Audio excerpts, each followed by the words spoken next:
Hi குட்டீஸ், இப்போ நம்ம ரெண்டு நாய்கள் கதை தான் பார்க்க போறோம். ஒரு அழகிய கிராமத்துல ராமு சோமுன்னு ரெண்டு நாய்கள் வாழ்ந்து வந்துதான். ராமுவும் சோமுவும் ரொம்ப க்ளோஸ் ஃப்ரெண்ட்ஸா இருந்தாங்களாம். எங்க போனாலும் சேர்ந்துதான் போவாங்களாம், சேர்ந்துதான் விளையாடுவாங்களாம். ஒரு நாள் ராமுவுக்கும் சோமுவுக்கும் ரொம்ப பசி எடுத்துதான். எங்க தேடியும் ராமுவுக்கும் சோமுவுக்கும் சாப்பாடு எதுவுமே கிடைக்கலையாம். ரெண்டு பேரும் சாப்பாடை தேடிக்கிட்டே இருந்தாங்களாம். கொஞ்ச தூரத்துல ஒரு பிஸ்கெட் கிடைச்சுதான். அத ஃபர்ஸ்ட் ராமு கையில எடுத்துதான்.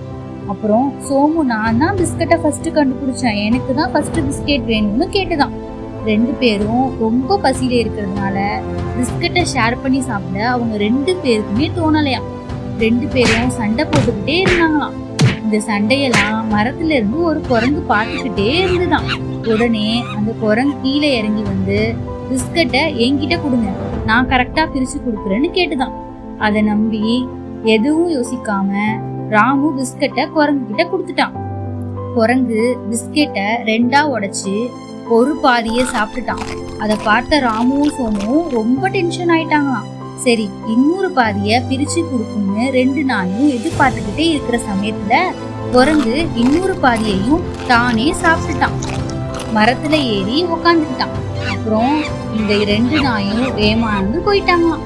இப்போ இந்த ரெண்டு நாயும் சண்டை போடாம பிஸ்கெட்டை ஷேர் பண்ணி சாப்பிட்டுருந்தா இந்த குரங்கு இப்படி ஏமாத்திருக்காதுல. இந்த ராமு சோமு மாதிரி நீங்களும் ஏமாறாம உங்க ஃப்ரெண்ட்ஸ் கூடயும் அப்புறம் உங்க சிஸ்டர்ஸ் அண்ட் பிரதர்ஸ் கூடயும் எதுவா இருந்தாலும் சண்டை போடாம ஷேர் பண்ணிக்கிட்டீங்கன்னா ஹாப்பியா இருக்கலாம். ஒற்றுமையா இருக்கிறது தான் பலம் குட்டீஸ். இந்த கதை பிடிச்சிருந்தா நம்ம சேனலுக்கு சப்ஸ்கிரைப் பண்ணுங்க. நெக்ஸ்ட் ஸ்டோரியில மீட் பண்ணலாம். டாடா, பை குட்டீஸ்.